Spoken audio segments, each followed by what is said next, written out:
But first up, on the phone, because it's just too wet for anything else, we have Kate Herbert, and she's going to be talking to us about All That Fall and Naomi. Good morning, Kate. Good morning. How are we? I'm dry. Are you dry? Dry inside. Yes, I am, thankfully. That's a very good thing. So over to you and tell us about all the bits and pieces you've been seeing this week. I will. So it's not been a terribly busy fortnight. It's getting busier in the upcoming weeks, but I saw a show that has now finished, unfortunately, and isn't going to a digital version. It's All That Fall, a Samuel Beckett radio play that was performed live, and this was at La Mama, the new La Mama headquarters. And as I think I said last fortnight or the one before, the show I wrote, Bolivares, was the last show in the old venue. The theatre burnt down the day after our third performance. So this was the first time I'd been back into the La Mama venue, and that was quite a strange experience for me. And the other reason it was strange is the lead performer in All That Fall, Carol Paciullo, is just for your information and everybody else's. She is a very dear friend of mine, and she was in that performance of Bolivares. So it was all very odd, but nonetheless a lovely performance of the radio play performed live. And if you think about, imagine looking at a film as you see of old 50s radio plays. You're looking at the artists reading their scripts, they're standing at, I think, their music stands. They've got all the sound effect equipment around them that's being used either by them or by others. So I'll tell you what it's about before I explain how that works in the tiny space of La Mama. So it gives the flavour of a 50s radio play, because it was written then, has the quirky, dark, comedic feel of a Samuel Beckett play, if you think of Waiting for Godot, etc.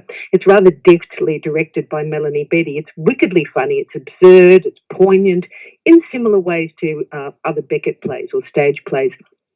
It's set in a village south of Dublin and tracks the path of I'll call her a crusty old Irish woman, Maddie Rooney, played by Carol Paciullo. She embarks on this laborious journey, and she doesn't seem to have done it for many years, on foot to meet her husband at the railway station because it's his birthday. So we witness these actors reading from their scripts, and it's wonderful to watch the generation of the sound effects as well as hearing them. So we're not just listening to them as if it's a radio play. There's a whole bunch of devices and gadgets and bangers and clangers and whistles, and there's boxes filled with stones. So the actors are crunching on the stones while they're supposedly the characters are walking on this stony path. Train whistles blow and they rattle on the rails. That's an extraordinary metallic device. Or something with a suitcase full of stones does the sort of moving of a train. And then they all do mooing of cows and lambs and donkeys braying. So if it were a radio play, we'd miss all that. So it was really fun to watch. And Carol Paciullo, again, I do love her performance. So you now know that I do know her. She plays this sour-faced misery guts Mrs. Rooney.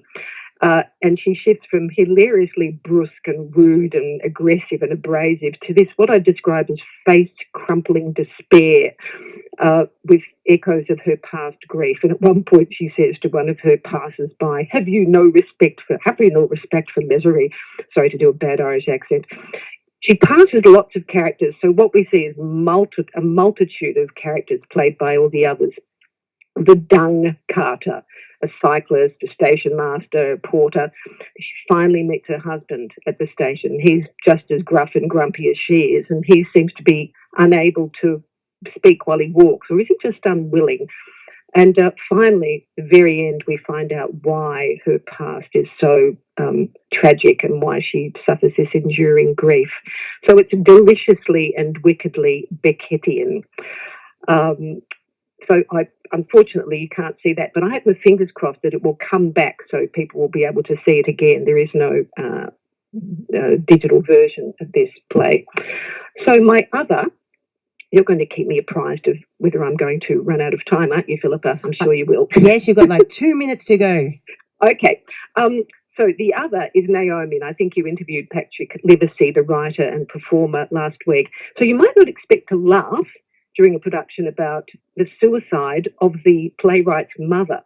And that is what this verbatim play, Naomi, is. Patrick Livesey has taken interviews or recorded interviews with family members and friends, and some of them are laugh-out-loud stories, and some of them are very sad. The peppering of the laugh stories is peppered with tragic reminiscences.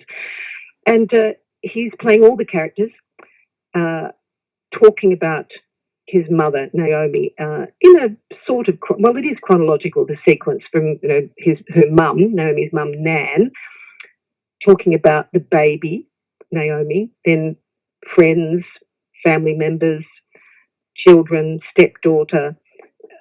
She comes out as a larger-than-life, funny, charismatic, tragic, depressed, heavy-drinking woman, mercurial, unwilling to admit she's an alcoholic and seek help. And as the piece goes on, the very last stories or interviews are about the sadness of what actually happened to her.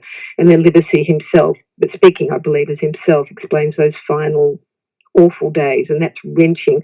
So trigger warning for people. I should have done the trigger warning first. I have that in my written review, that it is about suicide, and it's funny, but it's also tragic.